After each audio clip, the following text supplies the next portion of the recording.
जैसा कि आप अवगत हैं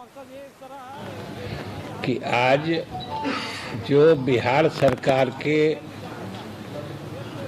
दो महत्वपूर्ण फैसले हैं उसके संबंध में विशेष रूप से हम लोगों ने आपसे बात करने का निर्णय लिया है कि उन बातों को हम आपके माध्यम से बिहार की जनता को भी बताना चाहते हैं, या अगर उस संबंध में कोई बात होगी तो वो हम लोग करना चाहते हैं।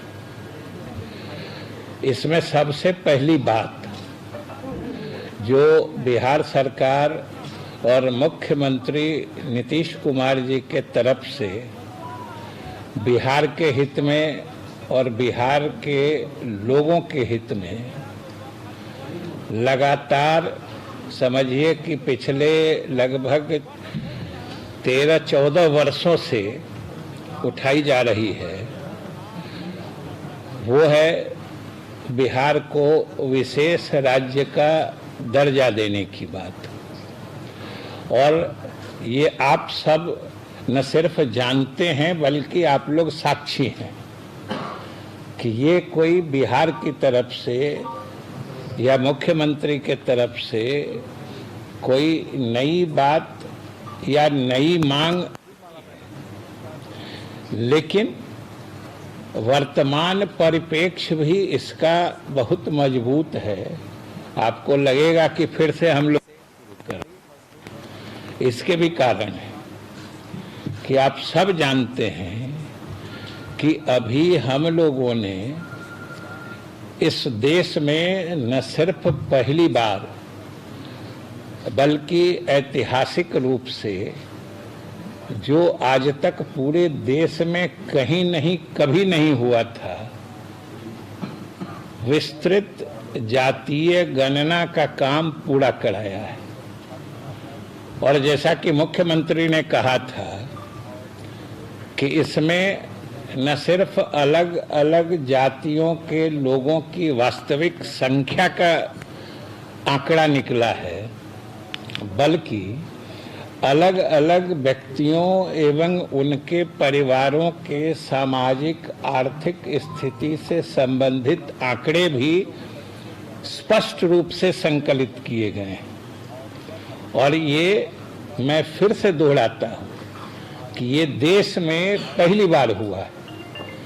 आपको मालूम है कि अगर एक आंकड़ा जाति का कहीं हम लोग किसी आंकड़े का हवाला देते थे तो वो 1931 की जनगणना थी। उसमें भी आप देखिएगा, या आप में से बहुत सारे लोगों ने देखा होगा कि वो भी इतने विस्तार से नहीं था कि जिस ढंग से हम लोगों ने अलग अलग जाति समूहों, फिर उसमें भी अलग अलग जातियों की गणना की है। इसलिए इसके दो पक्ष हैं कि एक तो विभिन्न जातियों की वास्तविक संख्या निकलकर सामने आई है, और दूसरा है कि विभिन्न जातियों के अलग अलग परिवारों की आर्थिक सामाजिक स्थिति का भी आकलन हुआ है, और अलग अलग जातियों में गरीबी की क्या स्थिति है उसके भी स्पष्ट आंकड़े आए हैं कि हर वर्ग में कितने प्रतिशत लोग गरीब हैं, ये भी स्पष्ट आंकड़ा आया है। और कुछ लोग इसके बारे में कुछ बात करते थे तो इसकी प्रामाणिकता, जिसको ऑथेंटिसिटी कहते हैं, इसी से आप समझ सकते हैं कि हम लोगों ने जो उसका मापदंड बनाया था कि किसी परिवार की कुल स्रोतों से आय अगर मासिक 6,000 रुपये से भी कम है तो हम लोगों ने उसको गरीब माना है। और आंकड़े आपको दिए जा चुके हैं कि वो लगभग 34.1% पूरे बिहार का फिगर है। और भारत सरकार के नीति आयोग ने जो वो लोग MPI कहते हैं, मल्टी डायमेंशनल पॉवर्टी इंडेक्स, जिसमें दुनिया के अर्थशास्त्री और विशेषज्ञ और देश भर के अर्थशास्त्री और विशेषज्ञों ने मिलके वो मापदंड बनाया था। अभी हाल ही में जो नीति आयोग ने गरीबी रेखा या गरीब लोगों के आंकड़े प्रकाशित किए थे, तो उनके उस एमपीआई के मापदंड पर भी बिहार में 33.78 मतलब 33.8% लोग गरीब माने गए। ये आंकड़ा कितना क्लोज है सो देखिए। हम सिर्फ इसकी प्रामाणिकता की बात कर रहे हैं। अगर हमारे आंकड़े पर किसी कोई प्रश्न चिन्ह लगे तो ये इतना आसान नहीं है। दूसरी बात है कि जो जातीय आंकड़े आए उनको उस ढंग से न्याय उपलब्ध कराने के लिए आपने देखा कि हम लोगों ने जो उनके लिए चाहे सरकारी सेवाओं में हो या शैक्षणिक संस्थानों में हो आरक्षण की सीमा बढ़ाई गई है। दूसरे जो गरीब परिवार चिन्हित किए गए हैं, लगभग 94 लाख गरीब परिवार है, अब उनको आगे बढ़ाना है। आखिर आंकड़े जब आ गए और सरकार के संज्ञान में बात आ गई कि इतने गरीब परिवार हैं, तो इन गरीब परिवारों को प्राथमिकता के आधार पर अभियान चलाकर इस गरीबी से निकालना ये सरकार की प्राथमिकता है। और इसी आधार पर हमने जो कुछ मैंने आंकड़े इकट्ठे किए हैं, कई समझिए लाख गृह विहीन लोग परिवार है, उनको प्राथमिकता के आधार पर गृह या उनको गृह निर्माण करवाना है। जो लोग जिस परिवार में आमदनी बिल्कुल नहीं है उनको 2 लाख रुपया प्रति परिवार दे के उनको कुछ रोजगार उपलब्ध कराना है।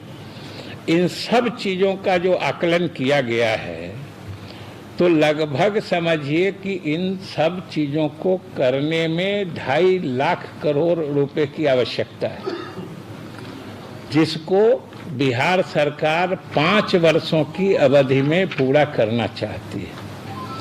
तो लगभग समझिए कि 50,000 करोड़ प्रति वर्ष हुआ, 2.5 लाख करोड़ अगर 5 साल में है तो। और वो बिहार की जो आर्थिक स्थिति है या हमारे पास जो आर्थिक संसाधन उपलब्ध हैं, ये उसके बूते की बाहर की बात है।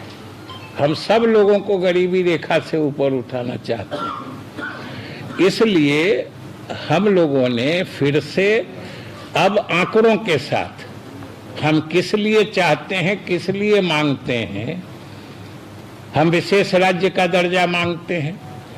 और विशेष राज्य का दर्जा मिलने से कम अभी ये जो केंद्र प्रायोजित योजना चलाते हैं, समझ लीजिए किसी में 60-40 है, किसी में कुछ है जो शेयरिंग पैटर्न है, साझेदारी का हिस्सा देता है, और जो भी कमिटेड केंद्रांश होता है वो समय पर नहीं आता है। नतीजा होता है कि राज्य की तरफ से ही वो संसाधन भी लगा के हम लोगों को योजना, या जैसे शिक्षा विभाग में शिक्षकों का वेतन भी केंद्रांश नहीं मिलने के कारण उनका वेतन मिलना बाधित नहीं हो, इसलिए राज्य सरकार को अपने संसाधन से पैसा देना पड़ता है। इस तरीके से अगर हमें विशेष राज्य का दर्जा मिल जाएगा तो कम से कम 40 हजार करोड़ के करीब जो राज्य का लगता है अलग अलग केंद्र की योजनाओं को ही क्रियान्वित करने में, जिसे हम केंद्र प्रायोजित योजना कहते हैं, उसमें हमारा बचत होगा। और वो बचत होगा तो हम बिहार के गरीबों के हित में योजना बनाएंगे, और जितने चिन्हित गरीब परिवार, गरीब लोग हैं, उनको हम गरीबी रेखा से ऊपर उठाएंगे। इससे ज्यादा वाजिब और उचित मांग क्या हो सकती है। और हमने अपने उपलब्धियों से, अपने कार्यों के प्रदर्शन से ये हमने साबित कर दिया है कि बिहार की उपलब्धियां या प्रशासनिक सफलताएं किसी राज्य के प्रगति की जो रफ्तार है, हम किसी से कम नहीं बल्कि कई मापदंडों पर तो हम देश में अव्वल है। तो हमने अपने उपलब्धियों, अपने प्रदर्शन की प्रामाणिकता स्थापित कर दी है। अब हम विशेष सहायता, विशेष राज्य के दर्जा के रूप में चाहते हैं, जिससे कि हम बिहार के गरीबों का कल्याण कर सकें। वर्तमान प्रासंगिकता इस मांग की यही है कि अब आंकड़े से ये बात प्रमाणित हो रहा है कि बिहार को इसकी आवश्यकता है। दूसरी बात जो हमारे मंत्रिपरिषद ने निर्णय लिया है, जिन दोनों बातों के परिप्रेक्ष्य में आज हम लोग आपसे बात कर रहे हैं, दूसरा है कि आपने देखा है कि आरक्षण की सीमा जो हम लोगों ने बढ़ाई है, उसको हम लोगों ने मांग की है कि इसको संविधान के 9वीं अनुसूची के तहत डाला जाए। वो इसलिए हमने कहा है कि 9वीं सूची में डाल देने से इसमें अनावश्यक कानूनी या न्यायालय में पेचीदगी फंसाने का या इसको उलझाने का मामला वो नहीं हो पाएगा। और ये इतिहास गवाह है कि अभी तक तो उसमें कितना 280-84 कानून डाले गए हैं, जिनको न्यायिक समीक्षा से बाहर रखी गई है। और 9वीं अनुसूची का गठन ही संविधान में इसी परिप्रेक्ष्य में हुआ था कि कोई प्रगतिशील कानून बनाने के लिए, चाहे राज्य के जो नीति निर्देशक तत्व हैं संविधान में, उनको क्रियान्वित करने में अगर किसी मौलिक अधिकार का भी हनन होता है, तो वो जो संविधान में हमने व्यवस्था की कल्पना की है सामाजिक न्याय की, वो उसके तहत उचित होता है। और ये उच्चतम न्यायालय ने भी माना है। इसीलिए 9वीं अनुसूची का गठन ही यही इसीलिए हुआ है। और उसमें अभी तक, और बिहार के साथ तो ये सौभाग्य रहा है कि उसमें पहला कानून भी इसी प्रदेश का गया था जब श्री बाबू ने जमींदारी उन्मूलन कानून बनाया था। ये 1951 की बात है जब इसका गठन हुआ था। पहला संशोधन है संविधान का, 9वीं अनुसूची का संविधान में जोड़ा जाना, ये अपने संविधान में पहला संशोधन हुआ था। और उसका कारक भी बिहार विधानसभा या बिहार की सरकार ने जो जमींदारी उन्मूलन कानून बनाया था वो हुआ था।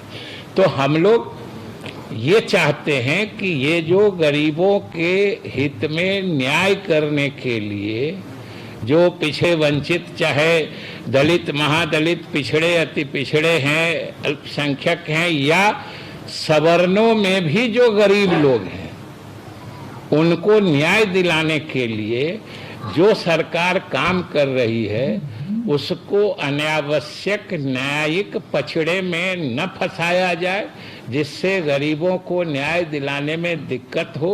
इसीलिए हम लोगों ने इस कानून को, जो हम लोगों ने अभी पास किया है, इसको जो अभी परसों तरसों अधिसूचित भी हो गया महामहिम की सहमति मिलने के बाद, इसको हम लोगों ने मंत्रिपरिषद के निर्णय से भारत सरकार से अपील किया है कि इसको 9वीं अनुसूची में डालने के लिए आवश्यक संविधान संशोधन किया जाए। और वैसे भी भारत सरकार तो कहती है कि भाई हम लोग भी पक्ष में हैं, भाजपा भी कहती है कि पक्ष में है। और जब सब लोग पक्ष में ही हैं, तो 9वीं अनुसूची में नहीं डालने का भी कोई कारण नहीं होना चाहिए।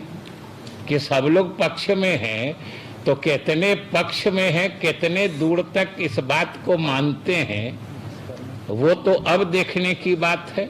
फिलहाल हम लोगों ने इन्हीं दो चीज़ों के लिए विस्तार से आपको अलग से बताने के लिए, जो दोनों चीज़ों का परिप्रेक्ष्य क्या है, हम लोगों ने आपको आमंत्रित किया है।